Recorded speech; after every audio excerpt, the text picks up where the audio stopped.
Goods and Services Tax. Today's topic is interest and penalties under GST. आज हम GST में interest और penalties पढ़ेंगे, मतलब डिफ़ॉल्ट के केस में, मिस्टेक के केस में क्या पेनाल्टीज़ हैं, या अगर हम लेट रिटर्न फाइलिंग करते तो क्या पेनाल्टीज़ हैं, और लेट रिटर्न फाइलिंग पे क्योंकि टैक्स लेट जमा हो रहा है तो उस पर कितना इंटरेस्ट चार्ज होगा, ये सब आज हम डिटेल में पढ़ेंगे। Interest under GST। देखिए, जो इंटरेस्ट होता है वो कब चार्ज किया जाता है टैक्स पेयर से, तो interest is applicable on late payment of GST due. Interest charge होगा जब आप GST का, मतलब जो टैक्स होगा उसका लेट पेमेंट करते हैं, एंड जो इंटरेस्ट है वो सारे टैक्स पेयर से चार्ज किया जाएगा, चाहे वो इंडिविजुअल हो, चाहे फर्म हो या कंपनी हो, सभी से इंटरेस्ट चार्ज किया जाएगा। किन टैक्स पेयर से एंड किस कंडीशंस में ये इंटरेस्ट चार्ज किया जाता है, तो देखिए, अगर आप GST का पेमेंट लेट करते हैं, मतलब ड्यू डेट के बाद, तो आपको उस पर इंटरेस्ट पे करना होगा। या आप अगर ज़्यादा इनपुट टैक्स क्रेडिट क्लेम कर लेते हैं, जो आपकी एक्चुअल ITC थी वो कम थी, लेकिन आपने क्या किया, ऑनलाइन पोर्टल पे एक पर्टिकुलर पीरियड की ITC ज़्यादा क्लेम कर ली, तो जब आपने ज़्यादा क्लेम की, इट्स मीन्स आपने जितनी ज़्यादा क्लेम की होगी उस पर आपको इंटरेस्ट का पेमेंट भी करना होगा। या हो सकता है कि आपकी जो आउटपुट टैक्स लायबिलिटी बन रही है आपने उसको रिड्यूस कर दिया, और बाद में वो क्या हुआ, ट्रेस हो गई कि आपने अपनी टैक्स लायबिलिटी को कम कर लिया, तो अब आपकी टैक्स लायबिलिटी तो बढ़ाई जाएगी, साथ साथ विद इंटरेस्ट आपको वो टैक्स डिपॉजिट करना होगा। तो 3 केसेस में इंटरेस्ट चार्ज होता है। एक तो आप देर से पेमेंट करें टैक्स का, दूसरा आप ITC को ज़्यादा क्लेम कर ले और बाद में ट्रैक कर लिया गया, बाद में उसको ट्रेस कर लिया गया और ITC को रिवर्स कराया गया, तो विद इंटरेस्ट करना होगा। या आपने अपनी टैक्स लायबिलिटी थी, जो आउटपुट टैक्स लायबिलिटी उसको कम कर लिया और बाद में वो पकड़ गई, तो आपको विद इंटरेस्ट टैक्स का पेमेंट करना होगा। तो इन 3 रीज़न से इंटरेस्ट का पेमेंट करना होता है। डिले पेमेंट पे, डिले टैक्स के पेमेंट पे जो इंटरेस्ट का पेमेंट करना होता है, वो अगर रेगुलर स्कीम का डीलर है तो उसको GSTR 3 जब वो अपनी मंथली फाइल करेगा उसके साथ करना होता है। एंड अगर कंपोजिशन स्कीम का डीलर है तो जब वो अपना क्वार्टरली CMP 08 रिटर्न फाइल करेगा तो उसको इंटरेस्ट का पेमेंट भी करना होगा। एंड जो इंटरेस्ट के रेट हैं वो रेट हैं, अगर टैक्स का पेमेंट लेट कर रहे हैं, मतलब आप ड्यू डेट के बाद टैक्स का पेमेंट कर रहे हैं, तो 18% पर एनम एप्लीकेबल होता है। एंड अगर आपने ITC को ज़्यादा क्लेम कर लिया है या आउटपुट टैक्स लायबिलिटी को रिड्यूस कर लिया है, तो जो GST में टैक्स का रेट है, इंटरेस्ट का रेट है, वो इंटरेस्ट का रेट रहता है 24% पर एनम। तो जो ब्याज लगेगा वो 24% पर एनम पे लगेगा। जो इंटरेस्ट है वो नेक्स्ट डे, मतलब जो ड्यू डेट होगी उसके नेक्स्ट डे से एप्लीकेबल होना शुरू हो जाता है। जो कैलकुलेशन की जाएंगी वो ड्यू डेट के अगले दिन से की जाएंगी। तो ये 2 रेट हैं इंटरेस्ट के, 18% एंड 24%।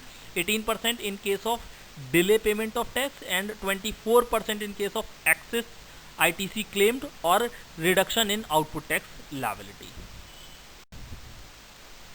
Penalties under GST। देखिए, जो पेनाल्टी होती है वो तब लगती है जब आप लॉ की कंप्लाइंसेस को फुलफिल नहीं करते हैं, मतलब जब आप कोई ऑफेंस करते हैं या फेल हो जाते हैं लॉ की कंप्लाइंसेस को फुलफिल करने में, तो GST में क्या एप्लीकेबल हो जाती है, पेनाल्टी। तब आप पे पेनाल्टी लग जाती है और आपको उस पेनाल्टी का पेमेंट करना होता है। Common offences under GST and their penalties. अब हम ऑफेंसेस और पेनाल्टीज डिस्कस करेंगे कि किस ऑफेंस के लिए क्या पेनाल्टी है। Penalty for delay in filing GSTR। अगर आप GST की रिटर्न जो GSTR 3 है, अगर आप उसको लेट फाइल करते हैं, तो इस लेट फाइल के लिए जो लेट फीस है वो 25 रुपये पर डे पर एक्ट है। मतलब 25 रुपी पर डे पर एक्ट का मतलब 25 rupee for CGST, 25 rupee for SGST। मतलब जो टोटल पेनाल्टी लगेगी एक दिन डिले करने पे वो 50 रुपी लगेगी, लेकिन ये पेनाल्टी मैक्सिमम 5000 तक जाएगी। अगर आपकी पेनाल्टी 5000 से ज़्यादा निकल गई है तो आपको 5000 की ही पेनाल्टी का पेमेंट करना है। Penalty for not filing GSTR। अगर आपने रिटर्न फाइल ही नहीं की है तो जो पेनाल्टी है वो 10% ऑफ टैक्स ड्यू, जो आपका टैक्स ड्यू होगा उसका 10%, या 10,000, इन दोनों में जो ज़्यादा होगा उतनी पेनाल्टी एप्लीकेबल होगी अगर आप रिटर्न को फाइल नहीं करते हो। और रिटर्न को अगर आप लेट फाइल करते हो तो जो अभी हमने ऊपर पेनाल्टीज पढ़ी 50 रुपी पर डे वो लगेंगी। अच्छा एक बात और है, अगर आपने जो रिटर्न डिले फाइल की है लेकिन वो नील की रिटर्न है, नील मतलब उसमें कोई टैक्स नहीं है, ना कोई खरीद ना कोई बिक्री, तो जो पेनाल्टी होगी वो 50 रुपी पर डे की जगह हो जाएगी 20 रुपी पर डे। मतलब penalty for delay filing in nil return, तो जो पेनाल्टी होगी वो 50 रुपी की जगह हो जाएगी 20 rupee per day. Penalty for committing a fraud, अगर आप कोई फ्रॉड करते हैं तो जो पेनाल्टी होगी, जितना फ्रॉड में टैक्स बन रहा होगा उसका 100% या 10,000, इन दोनों में जो ज़्यादा होगा उतनी यहाँ पे पेनाल्टी लगेगी। अगर हाई वैल्यू फ्रॉड है तो वहाँ पे जेल भी हो सकती है। हाई वैल्यू में कितनी जेल है ये हम आगे पढ़ेंगे, कितना उसकी टर्म क्या है ये सब डिटेल में हम आगे पढ़ेंगे। Penalty for helping a person to commit fraud, अगर आप किसी को हेल्प करते हैं फ्रॉड करने में तो पेनाल्टी की अमाउंट 25,000 तक हो सकती है। जो पेनाल्टी की अमाउंट है वो एक्सटेंड होके 25,000 तक हो सकती है। नेक्स्ट है penalty for opting for composition scheme even though he is not eligible, मतलब किसी ऐसे इंसान ने, किसी ऐसे डीलर ने कंपोजिशन स्कीम में रजिस्ट्रेशन करा लिया है जो कंपोजिशन स्कीम में रजिस्टर होने के लिए एलिजिबल नहीं था, तो क्या होगा? अगर फ्रॉड का केस है तो पेनाल्टी जो होगी 100% ऑफ टैक्स ड्यू या 10,000, इन दोनों में जो हायर होगा उसकी होगी। अगर नॉन फ्रॉड केस है तो पेनाल्टी होगी 10% ऑफ टैक्स ड्यू और 10,000 विच एवर इज हायर। देखिए फ्रॉड का केस मतलब इंटेंशनली आपने रजिस्ट्रेशन कराया है, नॉन फ्रॉड मतलब आपको पता नहीं था और आपने रजिस्ट्रेशन करा लिया है, तो ये पेनाल्टीज हैं। नेक्स्ट है penalty for wrongfully charging GST rate, मतलब आपने गलत जीएसटी रेट चार्ज कर लिए, ज़्यादा जीएसटी रेट चार्ज कर लिया, मतलब पर्टिकुलर प्रोडक्ट पे अगर 5% जीएसटी दी आपने 12% चार्ज कर ली, तो अगर गलत रेट से आप जीएसटी चार्ज कर रहे हैं तो वहाँ पे क्या होगा? पेनाल्टी 100% ऑफ टैक्स है, जितना टैक्स होगा उसका 100% या 10,000, इन दोनों में जो ज़्यादा होगा। और आपको अगर आपने गलत भी चार्ज किया तो आपको ये अमाउंट गवर्नमेंट को डिपॉजिट करना है। अगर आपने गवर्नमेंट को सबमिट नहीं किया है तब भी पेनाल्टी एप्लीकेबल है। Penalty for not issuing invoice, आपने सेल की डीलर ने और उसने इनवॉइस इशू नहीं किया तो उस पर भी 100% ऑफ टैक्स या 10,000 विच एवर इज हायर उतनी पेनाल्टी लगेगी। इसलिए जब भी सेल करें तो इनवॉइस जरूर इशू करें। Penalty for not registering under GST, आपने जीएसटी में रजिस्ट्रेशन ही नहीं लिया है और आप रजिस्ट्रेशन लेने के लिए एलिजिबल थे तो पेनाल्टी लगेगी 100% of tax due 10,000 whichever is higher. Penalty for incorrect invoicing, आपने गलत इनवॉइसिंग कर दी, गलत बिलिंग कर दी, तो पेनाल्टी 25,000 रुपये तक लग सकती है। Situations where there is no penalty but interest may be apply, मतलब कुछ ऐसी सिचुएशंस होती हैं जहाँ पे पेनाल्टी नहीं लगती लेकिन इंटरेस्ट चार्ज हो जाता है। Penalty for incorrect type of GST charge, मतलब आपने गलत हेड में जीएसटी चार्ज कर लिया। फॉर एग्जांपल आपको आईजीएसटी चार्ज करना था बट आपने सीजीएसटी या एसजीएसटी चार्ज कर लिया, तो अब क्या करना होगा? आप पे पेनाल्टी नहीं लगेगी, आप सही हेड का जीएसटी का पेमेंट मतलब आईजीएसटी का पेमेंट कर दीजिए और जो आपने गलत पेमेंट किया था सीजीएसटी एसजीएसटी में उसका रिफंड क्लेम कर लीजिए, आप पे कोई भी पेनाल्टी नहीं लगेगी। Penalty for incorrect filing of GSTR, अगर आपने गलत तरीके से जीएसटी रिटर्न फाइल किया, कुछ गलत हो गया है, मतलब ना तो डिले फाइलिंग है और ना ही नॉन फाइलिंग है, लेकिन कुछ गलत हो गया, उसमें इनकरेक्ट हो गया, तो इस केस में आप पे कोई भी पेनाल्टी नहीं लगेगी। लेकिन जो शॉर्टफॉल अमाउंट होगा, जितना आपने कम टैक्स डिपॉजिट किया होगा, उस पर आपको 18% का इंटरेस्ट का पेमेंट करना होगा। नेक्स्ट है penalty for delay in payment of invoice, आपने इनवॉइस का लेट पेमेंट किया, मतलब आपने जिससे गुड्स खरीदा है तो आपको पता है कि 180 डेज में सप्लायर को, जो आपका सप्लायर था उसको 180 डेज में उस इनवॉइस का पेमेंट करना होता है, लेकिन अगर आपने 180 डेज में पेमेंट नहीं किया है तो आप पे कोई भी पेनाल्टी नहीं लगेगी। लेकिन उस इनवॉइस की जो आपने आईटीसी क्लेम की है वो आईटीसी रिवर्स कर दी जाएगी, उस आईटीसी का बेनिफिट आपको नहीं मिलेगा। Penalty for wrongful charging GST rate, मतलब लोअर जीएसटी रेट, अभी पीछे जो हमने पढ़ा था उसमें हायर रेट से जीएसटी चार्ज कर लिया था, या आपने जो पर्टिकुलर रेट एप्लीकेबल है उससे कम जीएसटी चार्ज किया है, तो आपको जो शॉर्टफॉल अमाउंट है उसका 18% इंटरेस्ट का पेमेंट करना होगा। आप पे कोई भी पेनाल्टी एप्लीकेबल नहीं होगी, डीलर को कोई भी पेनाल्टी का पेमेंट नहीं करना होगा, टैक्स पेयर को बस उसको इंटरेस्ट का पेमेंट करना होगा। Penalty in case of fraud, अगर कोई फ्रॉड का केस है, इंटेंशनली आपने कोई गलती की है, मतलब फ्रॉड किया है, तो जो भी शॉर्ट डिडक्शन है, चाहे वो टैक्स की हो, टीडीएस की हो या जीएसटी की हो, 100% पेनाल्टी एप्लीकेबल है, सब्जेक्ट टू मिनिमम ऑफ ₹10,000। कम से कम 10,000 की पेनाल्टी तो लगेगी ही लगेगी, या फिर जो भी शॉर्टफॉल होगा उसका 100%। कब?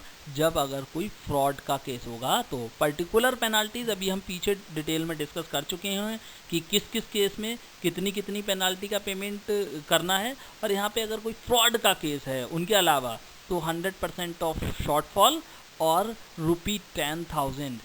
इन दोनों में, मतलब इन दोनों में जो हायर होगा, ज़्यादा वाले का पेमेंट आपको करना होगा, क्योंकि 10,000 से कम का तो पेमेंट करना ही नहीं है। 10,000 से कम की तो पेनाल्टी लगेगी ही नहीं फ्रॉड के केस में। जेल पनिशमेंट, मतलब कुछ ऐसी सिचुएशन भी आ जाती हैं जब अरेस्ट भी किया जा सकता है, जेल भी हो सकती है। ये तब होता है जब टैक्स का अमाउंट बहुत हाई होता है। जब लोअर होगा तो जो हम पीछे पढ़ के आए हैं वही एप्लीकेबल हो जाएंगी, लेकिन अगर बहुत हैवी अमाउंट है उस केस में आपको अरेस्ट किया जा सकता है। मतलब जो फ्रॉड किया है जिसने, डीलर ने, टैक्स पेयर ने, उसको अरेस्ट किया जा सकता है और उसको जेल हो सकती है। कितनी जेल होगी ये डिपेंड करेगा टैक्स के अमाउंट को, मतलब जितने अमाउंट का फ्रॉड किया है उसके अमाउंट के बेसिस पे ये डिपेंड करेगा। अगर जो फ्रॉड का अमाउंट है टैक्स का वो 100 लाख से 200 लाख के बीच है तो 1 साल तक की जेल हो सकती है। एंड अगर ये टैक्स का अमाउंट 2 लाख से ज़्यादा और 200 लाख से ज़्यादा और 500 लाख तक है, मतलब 200 लाख से ज़्यादा और 500 लाख तक है, तो 3 साल तक की जेल हो सकती है। एंड अगर ये टैक्स का अमाउंट 500 लाख से ज़्यादा है तो 5 साल तक की जेल हो सकती है। एंड इन तीनों केसेस में पेनाल्टी भी एप्लीकेबल हो सकती है। एंड बेल की बात अगर करें तो ये तीनों की तीनों सिचुएशन में बेलेबल है, मतलब बेल हो सकती है। तो ये हमने बात की कि कब जेल भी हो सकती है। जेल तभी होगी जब बहुत हाई वैल्यू ट्रांजेक्शन होगा, बहुत हाई वैल्यू अमाउंट इन्वॉल्व होगा फ्रॉड में या ऑफेंसेस में, तब जेल की बात आएगी।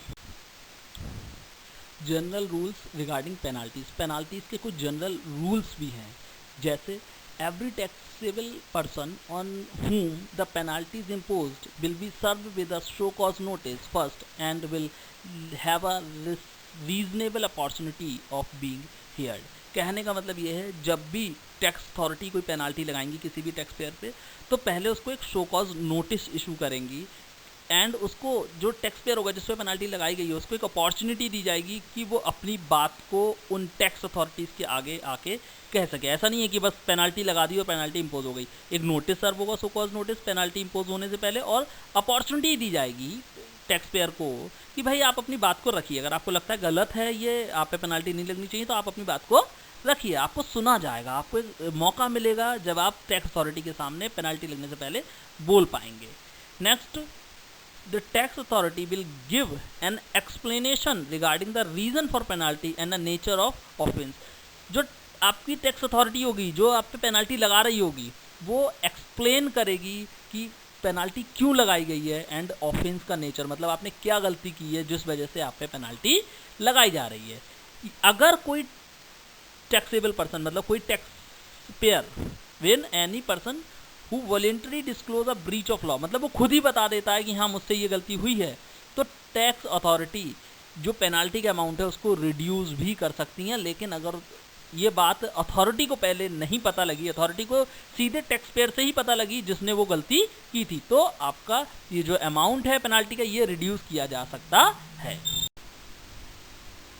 नेशनल एंटी प्रॉफिटरिंग अथॉरिटी, देखिए ये नेशनल एंटी प्रॉफिटरिंग अथॉरिटी जो है एक, मतलब अथॉरिटी बनाई गई है। एंड सबसे पहले इसमें एक वर्ड यूज़ किया गया प्रॉफिटरिंग। प्रॉफिटरिंग का मतलब होता है अनड्यू प्रॉफिट, मतलब प्रॉफिट जिसे कहते हैं, प्रॉफिट है ये। प्रॉफिटरिंग मतलब प्रॉफिट।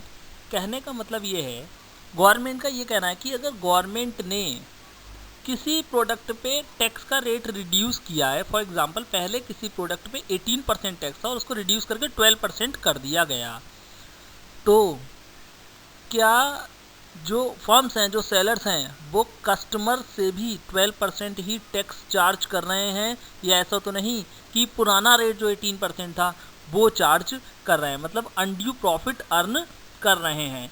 इस चीज़ को चेक करने के लिए एक अथॉरिटी बनाई गई जिसका नाम है नेशनल एंटी प्रॉफिटरिंग अथॉरिटी। ये सेक्शन 171 ऑफ CGST एक्ट के थ्रू इस्टेब्लिश की गई है। इस कमेटी में, मतलब ये जो अथॉरिटी है नेशनल एंटी प्रॉफिटिंग अथॉरिटी, इसमें टोटल 5 मेंबर्स होते हैं एंड इसका जो टेन्योर है इसका, ये 2 साल का टेन्योर रहता है। लेकिन अगर जीएसटी काउंसिल चाहे तो इस टेन्योर को एक्सटेंड भी कर सकते हैं। इसका अल्टीमेटली पर्पज़ ये है कि जो अल्टीमेट कस्टमर है उसके पास ज़्यादा प्राइस पे गुड्स ना पहुँचे, जो प्राइस डिसाइडेड है उसी पे ही गुड्स पहुँचे, मतलब अल्टीमेट बर्डन जो कस्टमर है उस पर ज़्यादा ना पड़े, उसको मॉनिटर करने का काम है नेशनल एंटी प्रॉफिटिंग अथॉरिटी का।